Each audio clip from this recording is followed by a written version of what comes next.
Hello friends, इस session में आप सभी का स्वागत है। कभी कभी एक छोटी सी बात किसी की जिंदगी बदल सकती है और शायद आज की ये वीडियो भी आपके सोच का तरीका बदल दे। तो आइए कुछ नया जानते हैं, कुछ गहराई से समझते हैं। तो फ्रेंड्स, आज के सेशन में हम ईवीएस के ओल्ड क्वेश्चंस देखने वाले हैं, जो कि सीटीएट एमपीटेट के लिए बहुत ही इंपॉर्टेंट क्वेश्चंस होने वाले हैं। तो चलिए फ्रेंड्स, सेशन कंटिन्यू करते हैं। फर्स्ट क्वेश्चन है हमारा, जम्मू कश्मीर और गोवा का बिहार के संदर्भ में कौन सा स्थान है? पूर्व और पश्चिम, पश्चिम और पूर्व, उत्तर पश्चिम और दक्षिण पश्चिम, और दक्षिण पश्चिम और उत्तर पूर्व। तो इसमें आपको बताना है कि जम्मू कश्मीर और गोवा का बिहार के सापेक्ष कौन सा स्थान है? तो बिहार के सापेक्ष बोला है। तो अपने को मैप में बिहार स्टेट में जाना है। बिहार स्टेट ये है, बिहार में जाके चारों दिशाएं बना लेना है आपको, उत्तर, दक्षिण, पश्चिम, पूर्व, ये चारों दिशाएं बना लेना है। उसके बाद में फिर अपने को कहाँ जाना है? जम्मू कश्मीर जाना है और गोवा। बिहार से ये जम्मू कश्मीर गए और उसके बाद में फिर गोवा जाना है, ये गोवा गए। तो अब इनकी दिशाएं बताना है, किस किस दिशा में है। तो जम्मू कश्मीर बिहार से उत्तर पश्चिम दिशा में है, उत्तर पश्चिम दिशा में, उत्तर पश्चिम। और गोवा किस दिशा में है? दक्षिण पश्चिम दिशा में, दक्षिण पश्चिम दिशा में। तो इसका जो राइट आंसर हो जाएगा उत्तर पश्चिम और दक्षिण पश्चिम। अगला क्वेश्चन है हमारा, निम्नलिखित में से कौन सी स्थिति में वाष्पीकरण की प्रक्रिया सबसे धीमी होती है? तो सतह क्षेत्र और तापमान दोनों में वृद्धि होती है, इसके कारण धीमी होती है। या सतह क्षेत्र बढ़ता है लेकिन तापमान घटता है, या सतह क्षेत्र घटता है लेकिन तापमान बढ़ता है, सतह क्षेत्र और तापमान दोनों घटते हैं। तो ये वाष्पीकरण की जो प्रक्रिया है ये तापमान पर निर्भर करता है।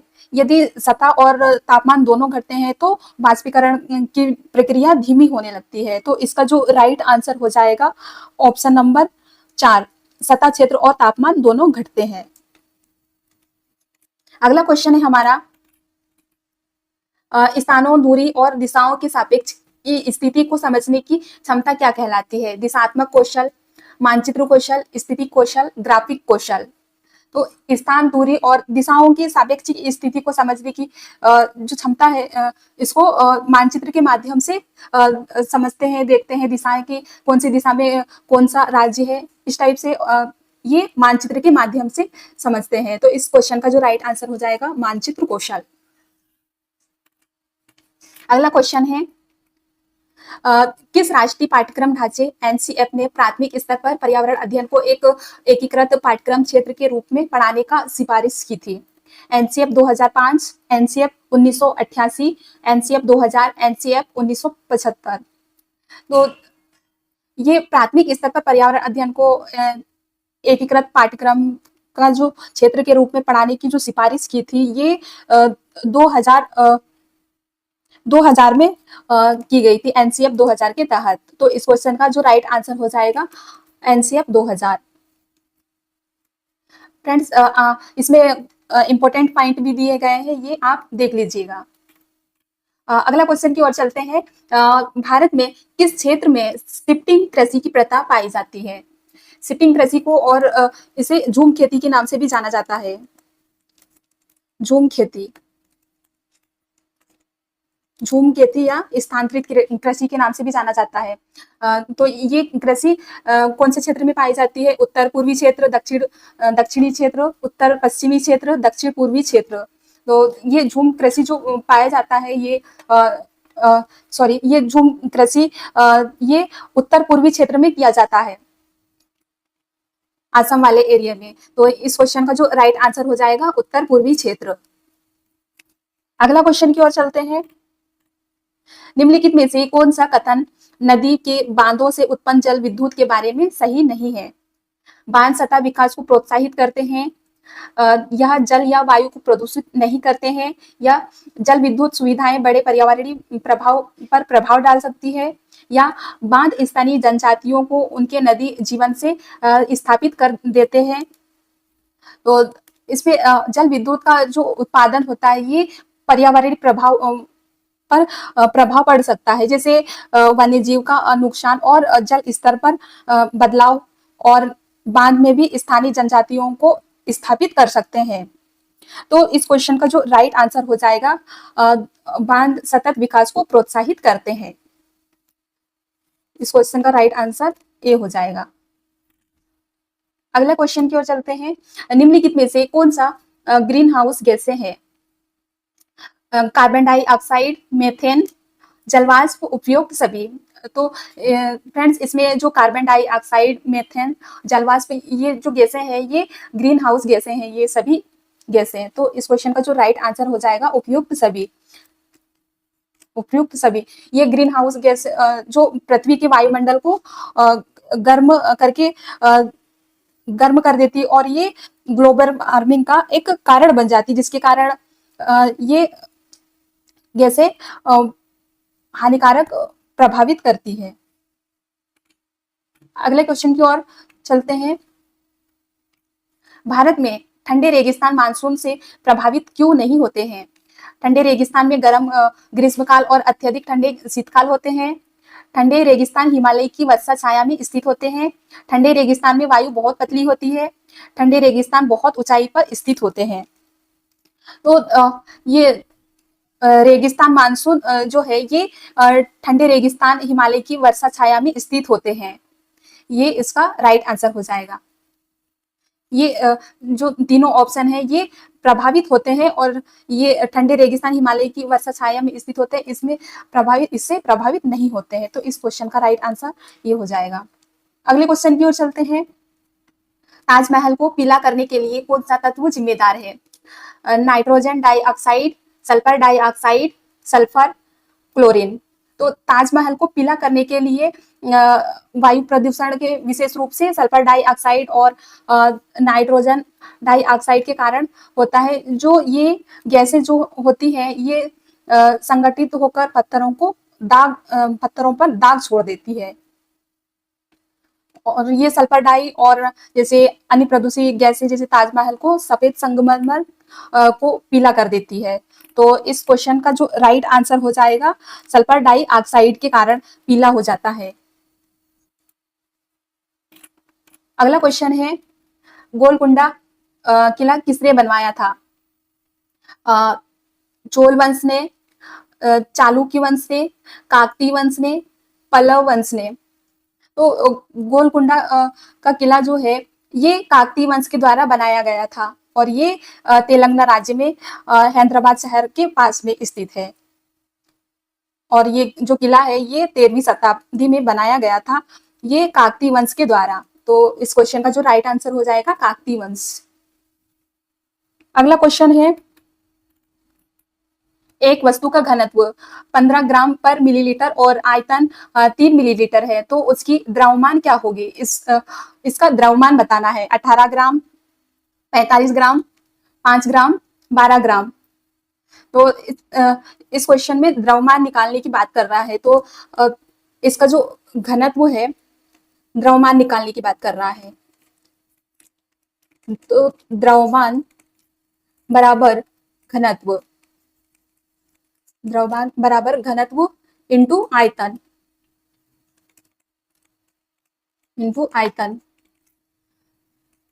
तो घनत्व कितना है? 15 ग्राम पर मिलीलीटर इंटू 3 ml आयतन है। 15 तिया 45 ग्राम हो जाएगा इस क्वेश्चन का राइट आंसर। तो इस क्वेश्चन का राइट आंसर 45 ग्राम हो जाएगा। ठीक है, अगले क्वेश्चन की ओर चलते हैं। निम्नलिखित में से कौन सा एक स्केलर राशि है? द्रव्यमान, गुरुत्वाकर्षण, संवेग, वजन। तो ये इसमें एक स्केलर राशि की बात कर रहा है, जो ये स्केलर राशि जो है ये दिशा से संबंधित नहीं होती है। तो ये कौन सी राशि है? तो ये द्रव्यमान है। तो इस क्वेश्चन का जो राइट आंसर है द्रव्यमान हो जाएगा। अगले क्वेश्चन की ओर चलते हैं। जिस वस्तु से कोई भी प्रकाश की किरणें नहीं गुजर सकती है उसे क्या कहा जाता है? अपारदर्शी, पारदर्शी, आंशिक पारदर्शी, उत्तल।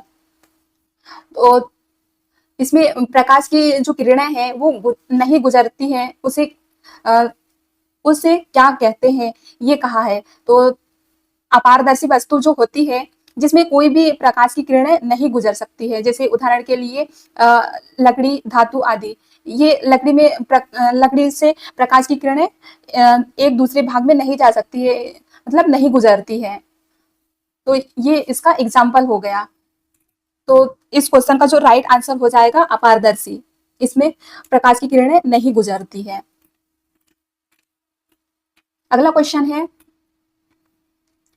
एक वस्तु जिसका द्रव्यमान 10 किलोग्राम है और पृथ्वी की सतह पर उसका वजन क्या होगा यदि वह चंद्रमा की सतह पर इतना पर है? तो 60 किलोग्राम, 10 किलोग्राम, 60 N या 10 N। तो इसका जो द्रव्यमान दिया है,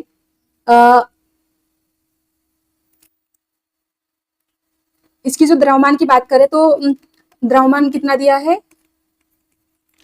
10 किलोग्राम, 10 किलोग्राम दिया है।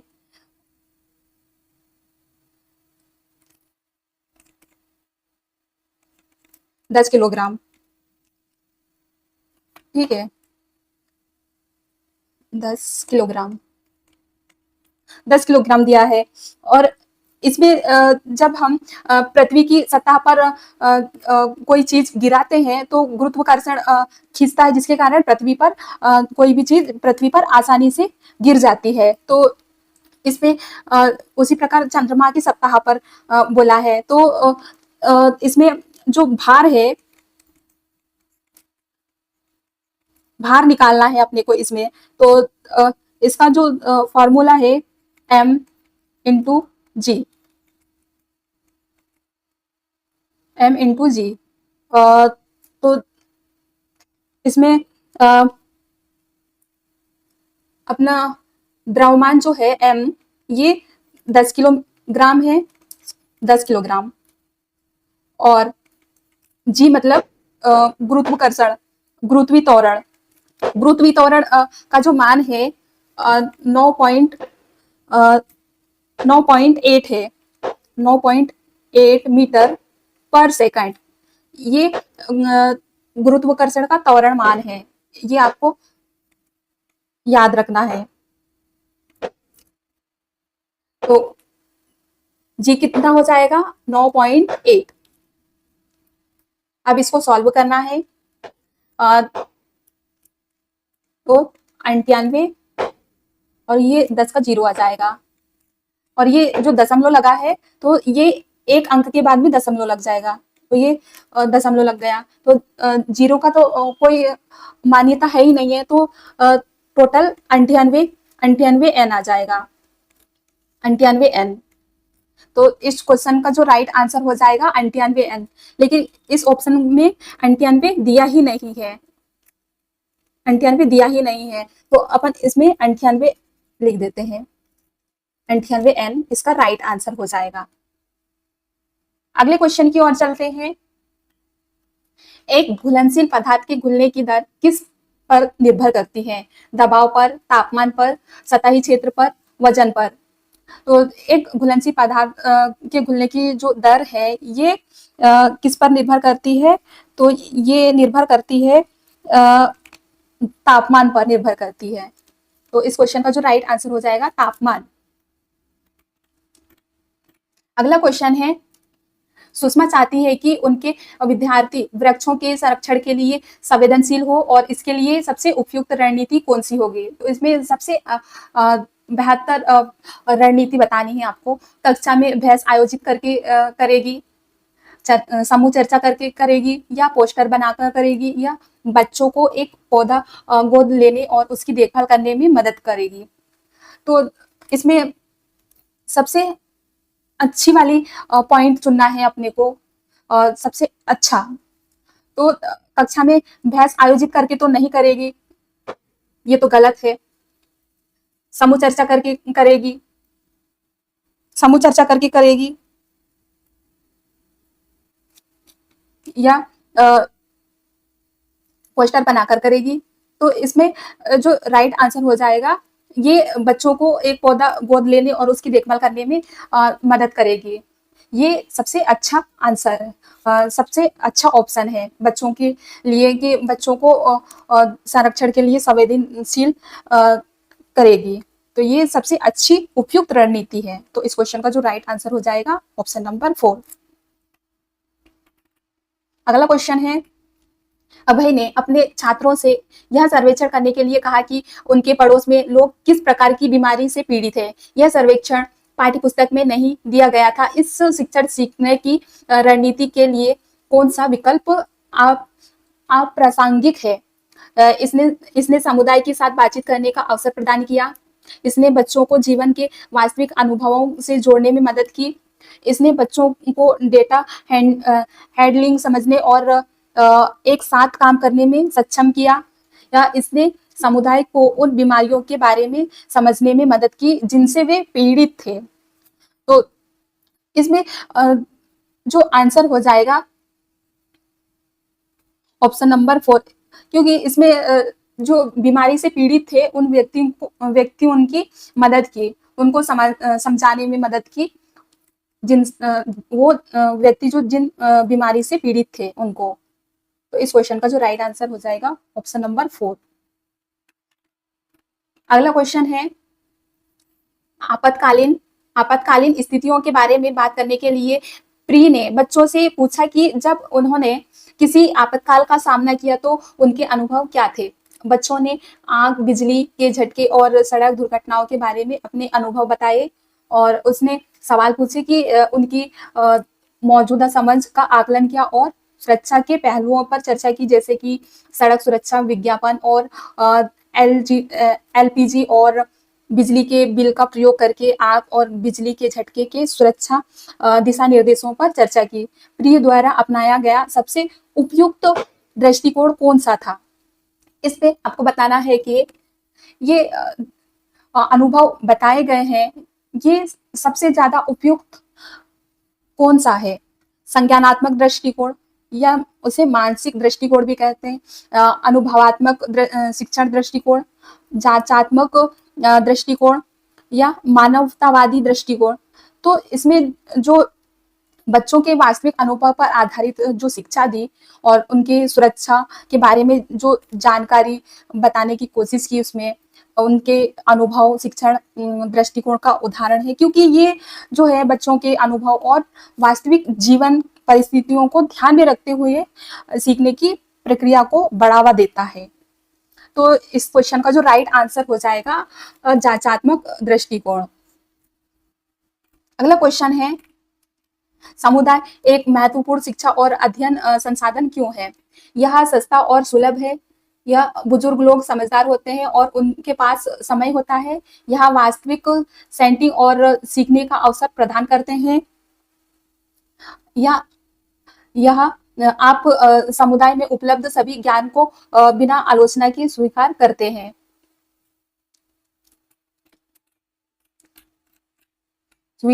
तो ये समुदाय का एक महत्वपूर्ण शिक्षा और अध्ययन का साधन एक विद्यार्थियों को उनके आसपास के जैसे वास्तविक परिवेश से जोड़ा जाता है, और समुदाय से मिलने वाले संसाधन विद्यार्थियों को वास्तविक जीवन से जोड़ने और शिक्षा से अनुभव प्रदान करने का काम करते हैं। तो यह जो बच्चों को जीवन के विविध पहलुओं को समझने में मदद करते हैं। तो इस क्वेश्चन का जो राइट आंसर हो जाएगा, यह वास्तविक सेटिंग में सीखने का अवसर प्रदान करते हैं, वास्तविक चीजों से सीखने में मदद करते हैं। अगला क्वेश्चन है, ईवीएस शिक्षण सीखने में कक्षा में किए गए अध्ययन को स्कूल के बाहर के जीवन से जोड़ने और इसे समृद्ध करने का मतलब क्या है। पाठ्य पुस्तकों से आगे जाना, पाठ्य पुस्तकों को वैश्विक पर्यावरणीय मुद्दों और चिंताओं से जोड़ना, समग्र विद्यालय दृष्टिकोण, पाठ्यक्रम से आगे जाना। तो ये स्कूल के बाहरी जीवन से जोड़ने और इसे समृद्ध करने का जो मतलब है, ये बच्चों के केवल किताबों से नहीं, बल्कि ये असल जिंदगी के अनुभव से सीखते हैं, जो वास्तविक चीजों से ज्यादा अट्रैक्ट होके उनसे अनुभव प्राप्त करते हैं।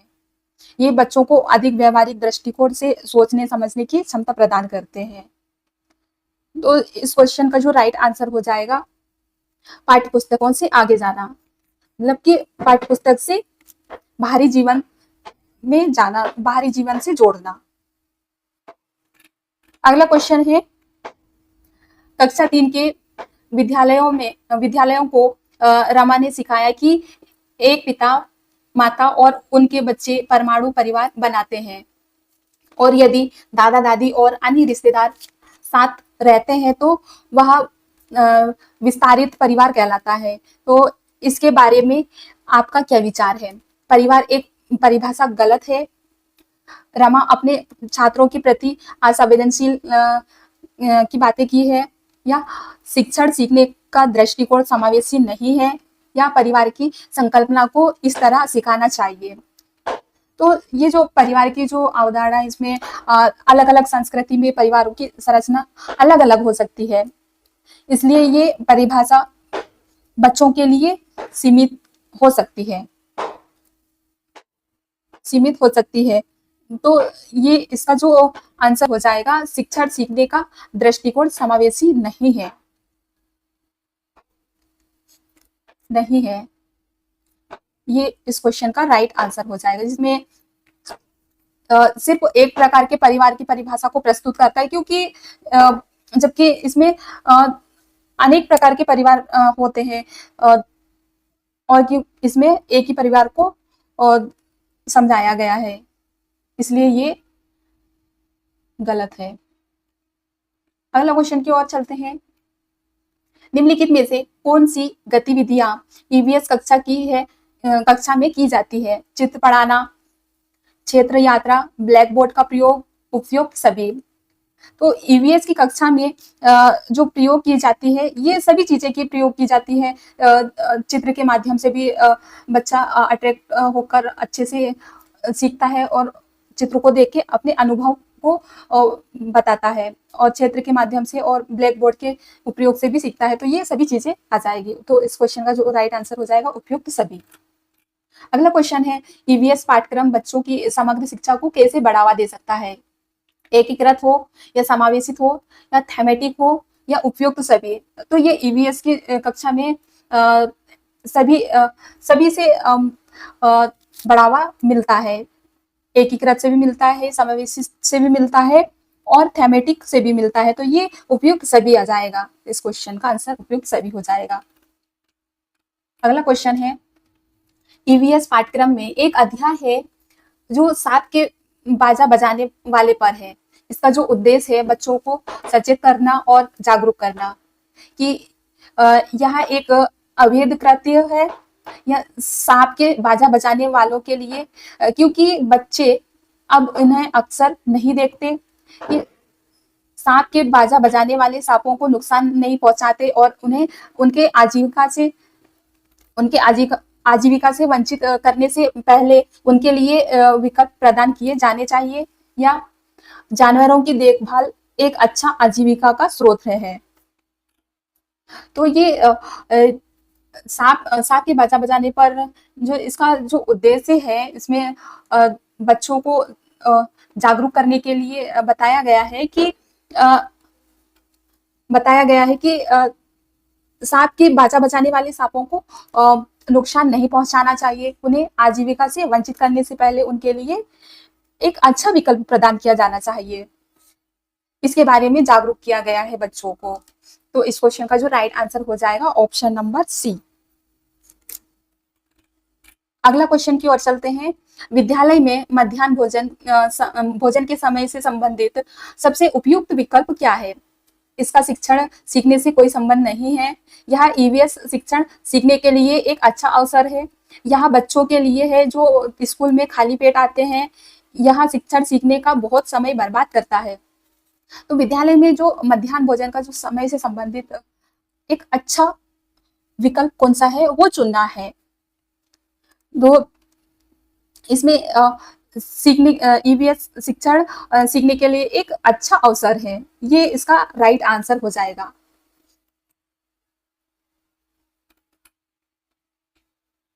अगला क्वेश्चन की ओर चलते हैं। बिना बोझ के सीखने का अर्थ ईवीएस के संदर्भ में क्या है? स्कूल बैग का कम वजन करना, ईवीएस पाठ्य पुस्तकों में अध्यायों की संख्या कम होना या करना, या अव्यक्तता का बोझ घटाना, ईवीएस पाठ्यक्रम को आधा कर देना। तो बिना बोझ के सीखने का जो अर्थ है ये अव्यक्तता का बोझ को घटाने का इसका अर्थ है। तो इस क्वेश्चन का जो राइट आंसर है अव्यक्तता का बोझ घटाना। अगले क्वेश्चन की ओर चलते हैं। ईवीएस कक्षा में समूह शिक्षा का क्या उद्देश्य है? लड़के और लड़कियां अलग से सीख सकते हैं।